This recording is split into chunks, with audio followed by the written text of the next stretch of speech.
जय हिंद दोस्तों, स्वागत है वे टू स्काई सिलेक्शन अड्डा में। अगर आपका सपना है सरकारी शिक्षक बनने का तो वे टू स्काई सिलेक्शन अड्डा को जरूर सब्सक्राइब करें। ठीक है दोस्तों, यहां मिलेंगे यूपी टेस्ट, सीटेट और शिक्षक भर्ती की सभी प्रकार की क्लासेस, वो भी एकदम फ्री में। ठीक है दोस्तों, यहाँ पे हम लोग देखने वाले हैं यूपी टेट के जितने भी क्वेश्चन होंगे यहाँ पे ईवीएस के। ठीक है दोस्तों, इन सभी क्वेश्चन को हम लोग सॉल्व करने वाले हैं, वो भी एकदम अच्छे तरीके से। आपको ऑप्शन के बारे में एकदम पूरी डिटेल से जानकारी आपको भी दी जाएगी। ठीक है दोस्तों, यहाँ पे मिलेंगे आप लोगों के यूपी टेट 2018 के सभी प्रश्न देखने को मिलेंगे। ठीक है, इसे प्रीवियस लगाने से आपको क्या फायदा होगा कि आपको क्वेश्चन कितने आ रहे हैं और कितने क्वेश्चन कैसे बनते हैं पेपर में। ठीक है दोस्तों, चलिए हम चलते हैं प्रीवियस ईयर क्वेश्चन को सॉल्व करते हैं। ठीक है, तो चलिए हम यहाँ पे देखते हैं। आपका यहाँ पे पहला नंबर प्रश्न आपको देखने को मिलेगा। ठीक है दोस्तों, और दोस्तों अगर हमारी क्लासेस आप लोगों को अच्छी लगेगी तो अपने दोस्तों के साथ शेयर जरूर कीजिएगा। ठीक है दोस्तों, और सब्सक्राइब नहीं किए हैं तो सब्सक्राइब जरूर कर लीजिए। ठीक है, चलिए यहाँ पे जो पहला प्रश्न आपको देखने को मिलेगा, यहाँ पे लिखा है इनमें से कौन वर्तमान राष्ट्रीय महिला आयोग की अध्यक्ष है। ठीक है दोस्तों, 2018 की बात किया अगर यहाँ पे, ठीक है, उस समय की बात किया जा रहा है।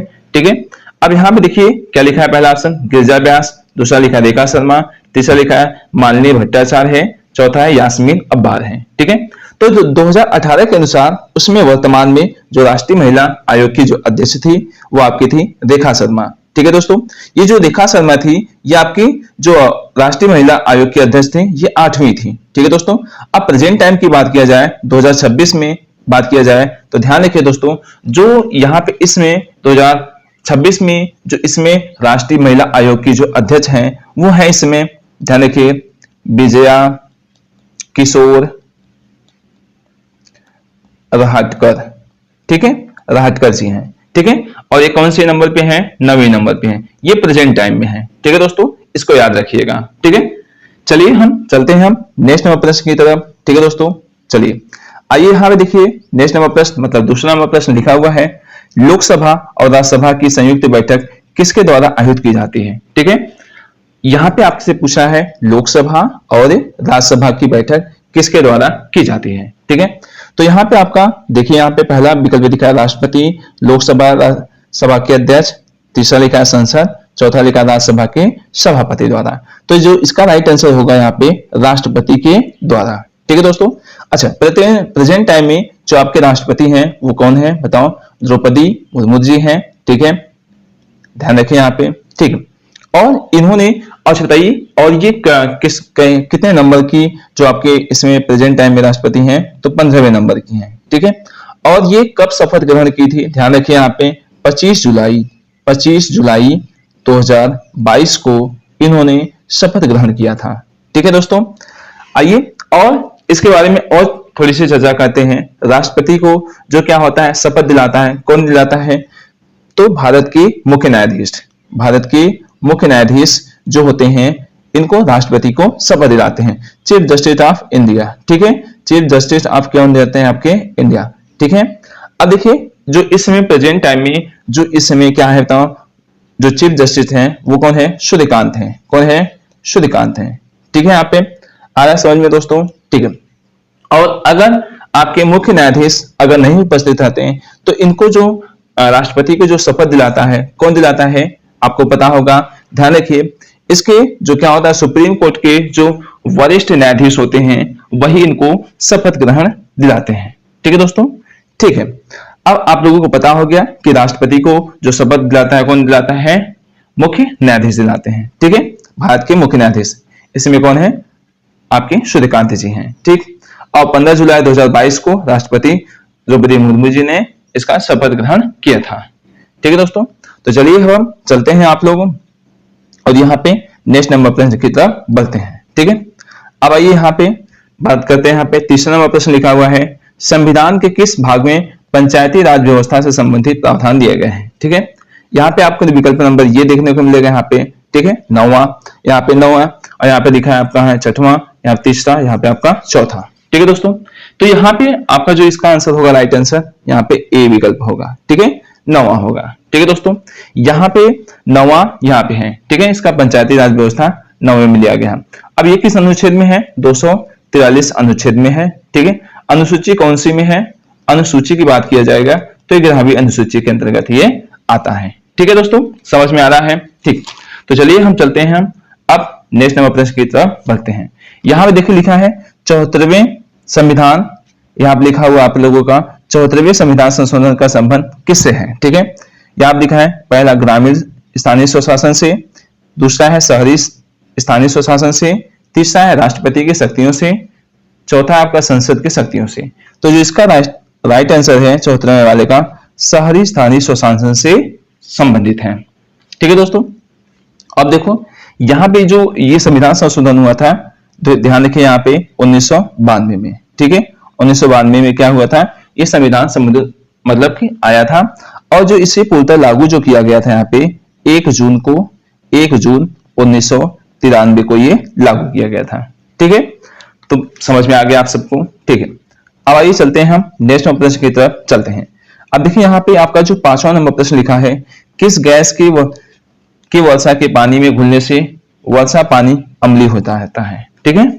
अब आइए देखिए यहाँ पे विकल्प नंबर लिखा है आपका हाइड्रोजन पेरोक्साइड से, नाइट्रोजन मोनोऑक्साइड से, कार्बन डाइऑक्साइड से, सल्फर डाइऑक्साइड से, ठीक है दोस्तों। तो जो इसका जो आपका राइट आंसर होगा, देखिए पानी में कौन सी गैस घुलने से, ध्यान रखिएगा सल्फर डाइऑक्साइड घुलने से ये क्या होती है? आपकी अम्लीय वर्षा हो जाती है, अम्ल बन जाता है, ठीक है दोस्तों। अम्लीय वर्षा के बारे में थोड़ी सी आपको जानकारी होनी चाहिए। यहाँ पे अम्लीय वर्षा जलीय व स्थलीय दोनों प्रकार के जीवों को प्रभावित करता है, ठीक है, और यह इमारतों तथा स्मारकों को भी क्या पहुंचाता है? बहुत ही हानि पहुंचाता है। जो इसका जो फार्मूला होता है SO2 होता है, ठीक है दोस्तों, SO2 होता है, ये क्या होता है? रंगहीन होता है, रंगहीन होता है, ठीक है, और ये क्या होता है? बहुत तीखी गंध होती है, इसकी तीखी गंध होती है, ठीक है, इसकी तीखी गंध भी बहुत होती है, ठीक है। और ये क्या करता है? पानी में क्या करता है? पानी में ये घुल जाता है, ठीक है, पानी में घुल करके सल्फ्यूरिक अम्ल SO2 मतलब H2SO3 सल्फ्यूरिक अम्ल भी बनाता है, ठीक है, सल्फ्यूरिक अम्ल बना देता है, जो वायु प्रदूषण का सबसे बड़ा कारण बनता है, ठीक है। अब आइए और देखिए यहाँ पे जो इसका जो स्रोत होता है, कहाँ से निकलता है? कोयला, पेट्रोल आदि के जलने से SO2 निकलता है, ठीक है, ठीक है दोस्तों, इतना समझ में आ गया आप सबको। तो चलिए हम चलते हैं, हम नेक्स्ट नंबर प्रश्न की तरफ बढ़ते हैं, ठीक है। आइए यहाँ पे आपका जो 6वां नंबर प्रश्न आपको देखने को मिलेगा यहाँ पे, ठीक है, यहाँ लिखा है भारतीय संविधान में विधि का शासन विचारधारा कहाँ से लिया गया है? मतलब विधि का शासन किस देश से लिया गया है, यही आपसे पूछा है। तो ध्यान रखिए यहाँ पे लिखा अमेरिका, इंग्लैंड, स्विट्जरलैंड से, आयरलैंड से। तो इसका जो राइट आंसर है आप लोगों का ये इंग्लैंड से लिया गया है, ठीक है, विधि का जो शासन है, ठीक है।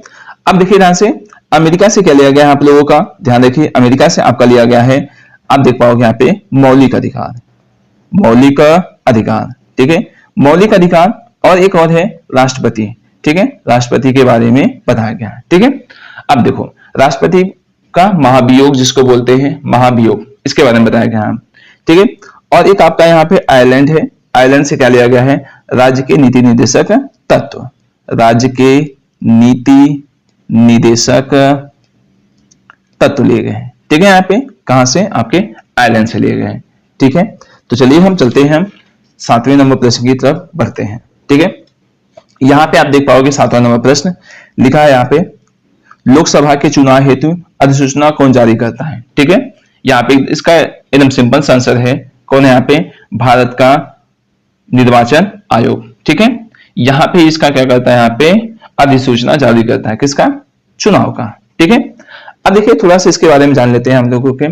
भारत के जो इसमें वर्तमान जो इसके अध्यक्ष हैं कौन है? देखिएगा ज्ञानेश कुमार।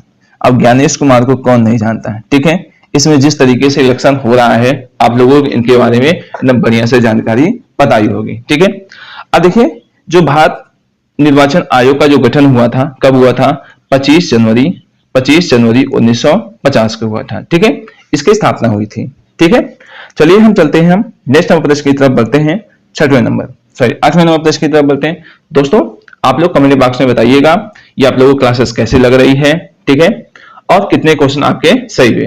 प्रीवियस क्वेश्चन लगाने से हमको ये फायदा होगा कि किस प्रकार से क्वेश्चन बनते हैं और कितने प्रश्न हम कर पाते हैं। ठीक है दोस्तों, अब चलिए यहाँ पे 8वां नंबर प्रश्न आप देख पाओगे, यहाँ पे लिखा है लोकसभा की कार्यवाही का प्रथम घंटा क्या कहलाता है। ठीक है, जब लोकसभा की जब बैठक होती है, समय कार्यवाही होती है, तो प्रथम घंटा क्या कहलाता है। देखिए यहाँ लिखा है सार्वजनिक काल, प्रश्नकाल, शून्यकाल और ध्यानाकर्षण काल। ठीक है, तो जो इसका राइट आंसर है विकल्प नंबर बी, प्रश्नकाल होता है। ठीक है, अब देखिए जरा सा इसके बारे में थोड़ा सा जानते हैं। देखिए ध्यान से, संसद का पहला घंटा प्रश्नकाल के लिए होता है। ठीक है, इस दौरान सदस्य प्रश्न पूछते हैं और समांतर मंत्री इसका उत्तर देते हैं। ठीक है, जितने भी मंत्री रहते हैं यहाँ पे क्या करते हैं, उत्तर देते हैं। ठीक है, प्रश्न यहाँ पे 3 तरीके से देखने को मिलते हैं, आपके ध्यान पूछे जाते हैं। यहाँ पे पहला होता है तारांकित होता है, तारांकित प्रश्न होता है। ठीक है, तारांकित में यहाँ पे जो प्रश्न पूछे जाते हैं मौखिक पूछे जाते हैं। ठीक है, मौखिक प्रश्न पूछे जाते हैं। एक होता है अतारांकित। ठीक है, अतारांकित होता है, इसमें क्या होते हैं, लिखित प्रश्न होते हैं, एक लिखित प्रश्न होते हैं। और जो तीसरा होता है अल्प सूचना। ठीक है, अल्प सूचना प्रश्न होता है, ये कैसा होता है, ध्यान रखिए, किसी तत्काल महत्वपूर्ण विषय पर कम समय में सूचना देकर पूछा जाता है। और प्रश्न काल के बाद जो आता है आपका, ये शून्य काल आता है। ठीक है, तो इसका जो राइट आंसर था आप लोगों का यहाँ पे बी नंबर सही था। 3 तरीके से प्रश्न पूछे जाते हैं, मैंने बताया, तारांकित प्रश्न होता है, अतारांकित प्रश्न होता है, अल्प सूचना प्रश्न होता है। ठीक है, अब चलते हैं आप लोगों को, चलते हैं हम नेक्स्ट प्रश्न की तरफ बढ़ते हैं। यहाँ पे आपको देखने को मिलेगा 9वां नंबर प्रश्न आपको देखने को मिल रहा है। यहाँ पे वर्षा जल संग्रहण क्या कहलाता है। ठीक है, कह रहा है शुद्ध जल का संग्रहण, वर्षा जल का जमाव, पानी का वितरण और यहाँ लिखा उपयुक्त जल स्रोत। ठीक है, तो ध्यान रखिए यहाँ पे जो इसका जो राइट आंसर होगा यहाँ पे विकल्प नंबर बी, वर्षा जल का जमाव या भंडारण भी कहलाता है। ठीक है, इसका आंसर यही होगा। चलिए दोस्तों चलते हैं 10वें नंबर प्रश्न की तरफ। ठीक है दोस्तों, अब देखिए मैं आप लोगों के एकदम डिटेल से चर्चा कर रहा हूँ, एग्जाम्पल लेकर बता रहा हूँ आप लोगों को, जितने भी मतलब कि आपके जो उत्तर है उसके बारे में जब डिटेल जानकारी दे रहा हूँ, ताकि जिस इससे रिलेटेड अगर कोई प्रश्न पूछे तो आपको वो भी कर सकूं। ठीक है, चलिए यहाँ पे देखिए 10 नंबर प्रश्न लिखा है भारतीय गैंडा कहाँ पाया जाता है। ठीक है, अब देखिए यहाँ पे लिखा है काजीरंगा राष्ट्रीय उद्यान में, कान्हे राष्ट्रीय उद्यान में, गिर राष्ट्रीय उद्यान में, रणथंभौर राष्ट्रीय उद्यान में। ठीक है, अब यहाँ पे आपको देखने को मिलेगा, यहाँ पे इसका जो आपको नजर आएगा यहाँ पे। ठीक है, जो इसका राइट आंसर है काजीरंगा राष्ट्रीय उद्यान, विकल्प नंबर ए ही आपका सही है। ध्यान देखिएगा, ये कहाँ पे है आप लोगों का, असम में है। ठीक है, यहाँ पे एक सींग वाला गैंडा पाया जाता है। और असम में कौन है, एक मानस राष्ट्रीय उद्यान आपको भी देखने को मिलेगा। ठीक है, अब यहाँ पे जो जीर कार्बेट राष्ट्रीय उद्यान है ये आपको कहाँ देखने को मिलेगा, उत्तराखंड में। ठीक है, उत्तराखंड में देखने को मिलेगा, लेकिन पहले ये यूपी में होता था। ठीक है, बाद में ये क्या हुआ, अलग हुआ। अब यहाँ पे देखिए, यहाँ पे गिर राष्ट्रीय उद्यान कहाँ पे है, गिर राष्ट्रीय जो उद्यान है आपका गुजरात में देखने को मिलेगा।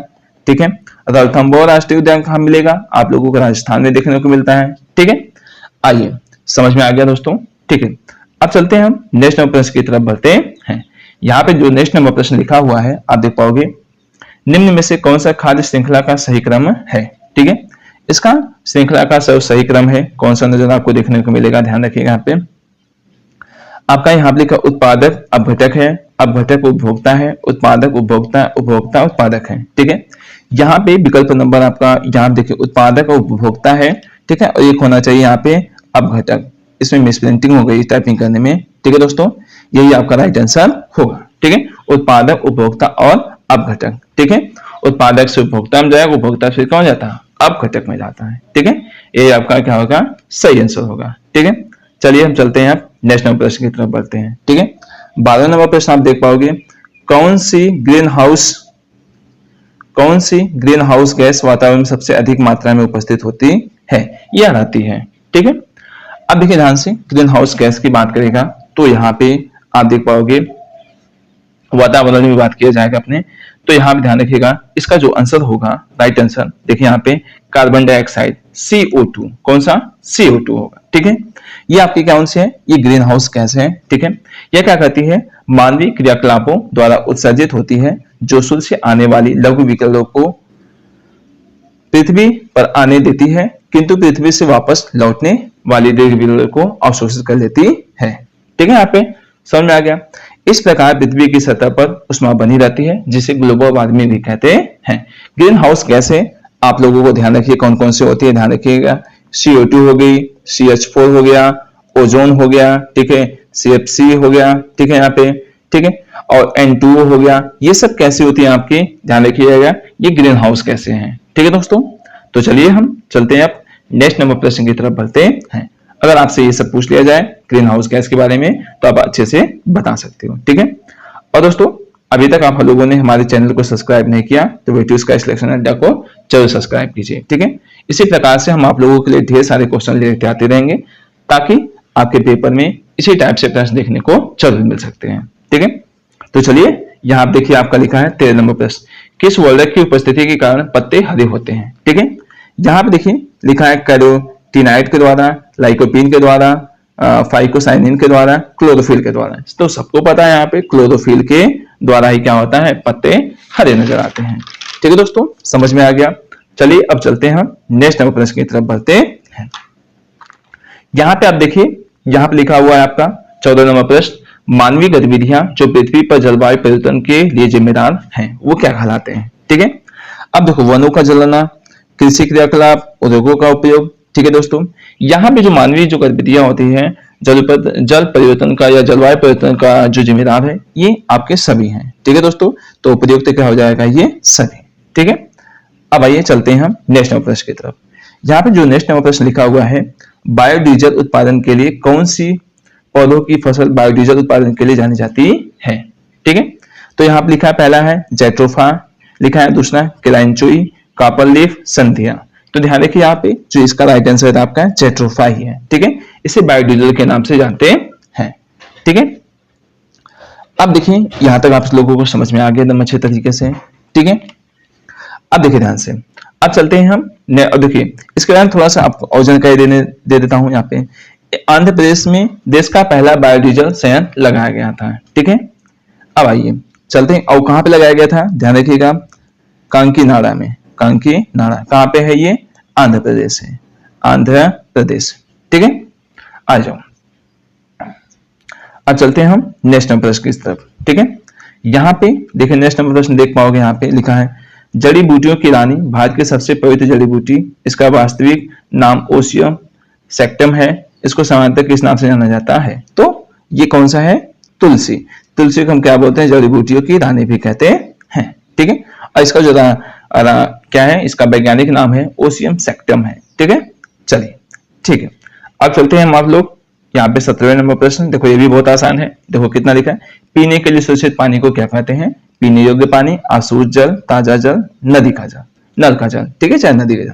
यहाँ पे जो आपका राइट आंसर है, यहाँ पे पीने योग्य पानी, ठीक है, समझ में आ गया। यहाँ पे आशुद्ध जल आप लोगों को पता है, ठीक है, इसका जो पीएच मान होता है कितना होता है, 7 होता है, ठीक है। तो चलिए अब चलते हैं हम लोग यहाँ पे नेक्स्ट नंबर प्रश्न की तरफ बढ़ते हैं। यहाँ पे देखने को मिलेगा आपका 18 नंबर प्रश्न आपको देखने को मिलेगा। यहाँ पे लिखा है वर्ष 1984 की भोपाल गैस त्रासदी इनमें से कौन सी गैस रिसाव के कारण हुई थी, ठीक है। यहाँ पे पूछा है भोपाल गैस त्रासदी के बारे में, ठीक है दोस्तों। यहाँ पे लगभग इस घटना में लगभग 2500 लोग क्या गए थे, मारे गए थे, ठीक है दोस्तों। यहाँ पे देखो कैसे ये कब हुई थी, 1984 में ये घटना हुई थी, ठीक है।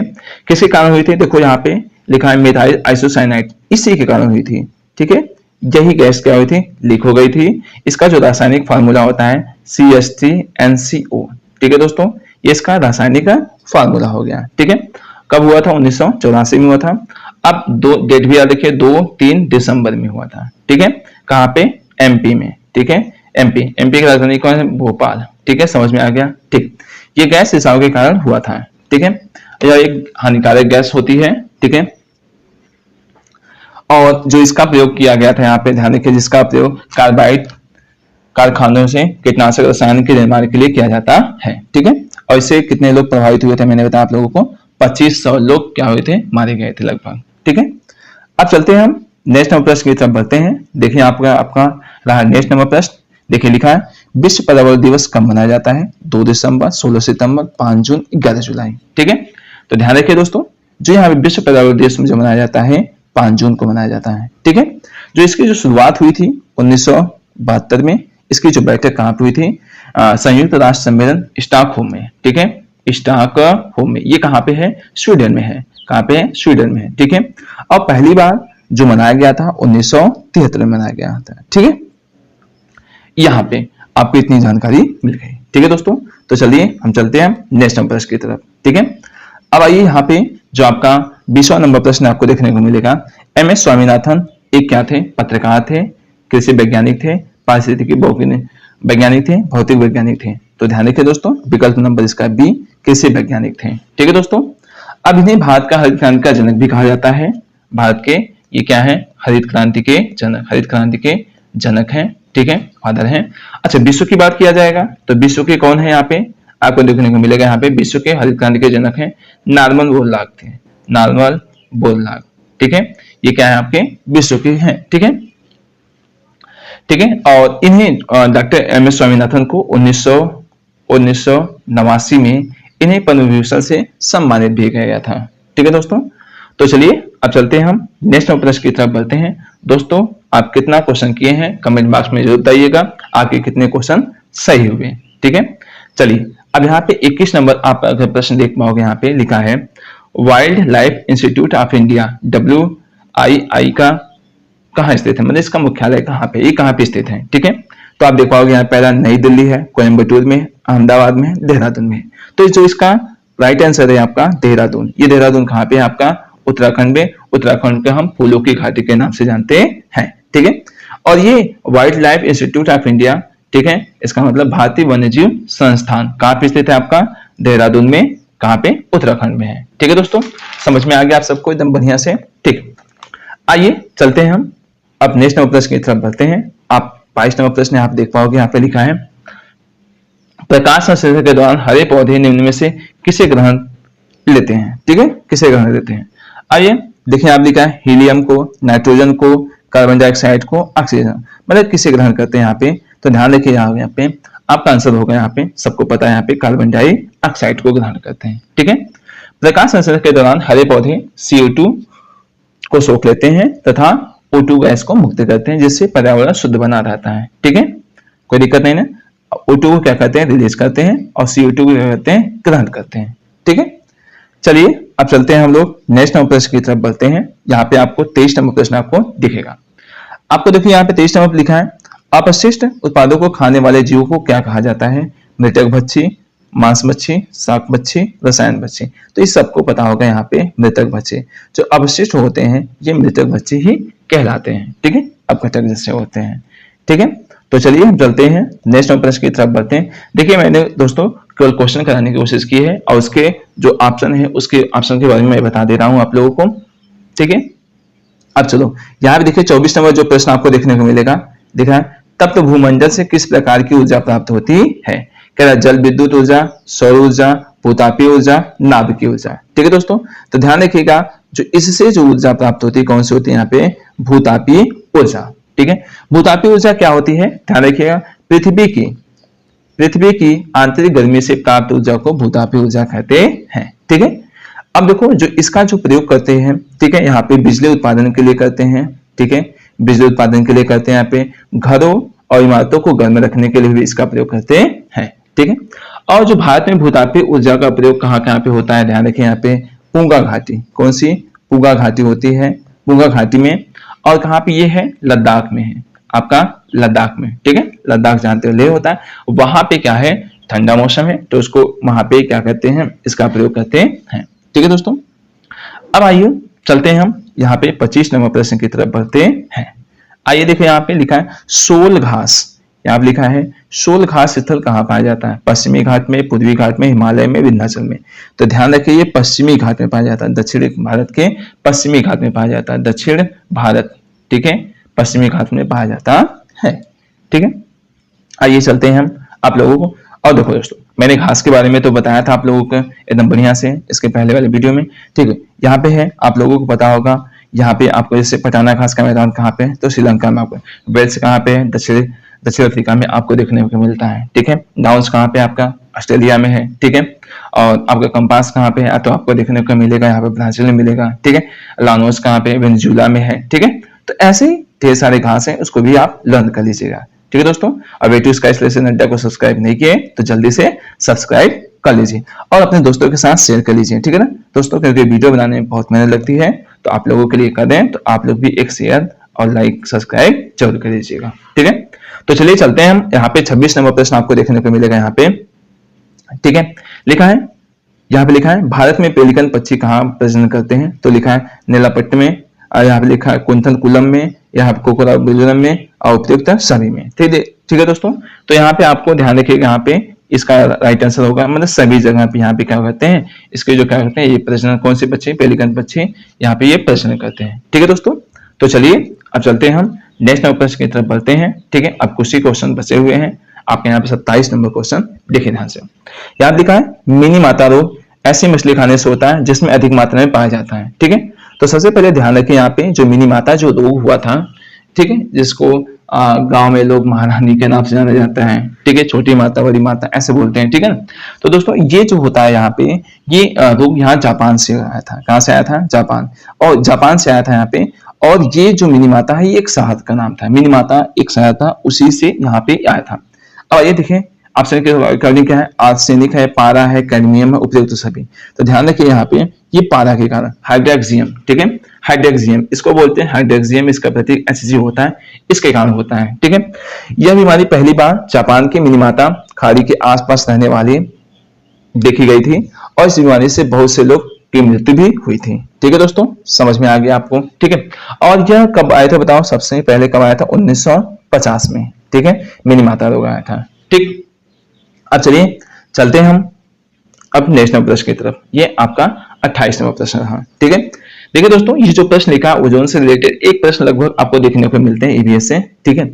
यहाँ देखिए आप लिखा है ओजोन परत का अधिकतम ह्रास निम्न में से किस में हुआ है, ठीक है, उत्तरी ध्रुव में, दक्षिणी ध्रुव में, आपका भूमध्य रेखा पे, ऊपरी ध्रुव में से कोई नहीं। तो ध्यान रखिए जो इसका जो आंसर है यहाँ पे आपका राइट आंसर है आपका दक्षिणी ध्रुव में, यही आपका राइट आंसर है, ठीक है। कहाँ पे, ये अंटार्कटिका में पाया जाता है, ठीक है। देखिए ध्यान से, यह परत जो होता है, जो ओजोन परत होता है, मतलब यह परत सूर्य की हानिकारक परावैंगनी किरणों से क्या करती है, रक्षा करती है, अल्ट्रावायलेट रेस से हम क्या करती है, रक्षा करती है, कौन बताओ, ओजोन परत रक्षा करती है, ठीक है।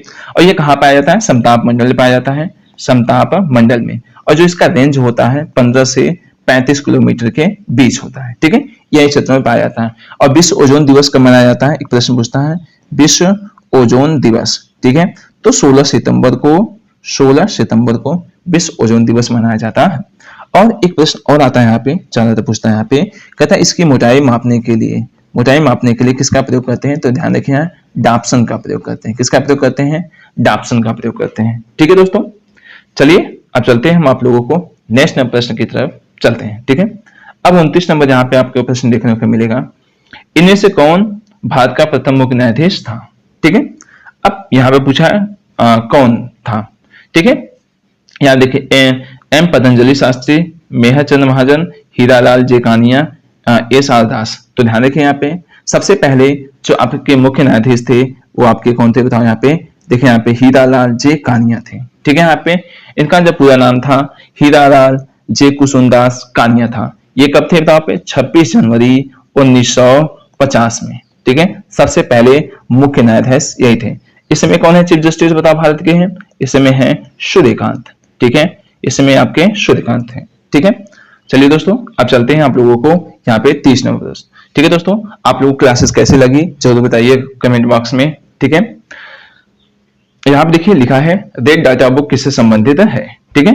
रेड डाटा बुक किससे संबंधित है, यहाँ पे नदियों में प्रदूषण से, क्या घटना भूगर्भ जल स्तर से, विलुप्त के करीब जीव से, वायु प्रदूषण से। तो इसका जो राइट आंसर है आपका विकल्प नंबर सी, विलुप्त के करीब जीव, ठीक है। देखो रेड डाटा बुक जो क्या होता है यहाँ पे, ये किसके जारी करता है, देखें दुर्लभ, संकटग्रस्त और विलुप्त होने के खतरे वाली प्रजातियों की जानकारी देता है, ठीक है।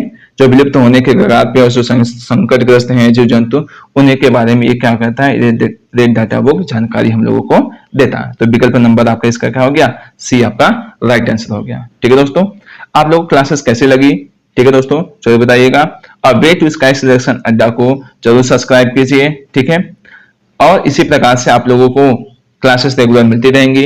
अब इसी पर आप लोगों को CDP, हिंदी के, मैथ के और जितने भी आपके प्रीवियस पेपर होंगे सभी आपको देखने को मिलेंगे। तो अपने बेल आइकन को जरूर दबा लीजिए और अपने दोस्तों के साथ शेयर जरूर कीजिए। ठीक है दोस्तों, तो चलिए अपना ध्यान रखिए। वीडियो देखने के लिए आप लोगों को बहुत बहुत धन्यवाद। थैंक्स।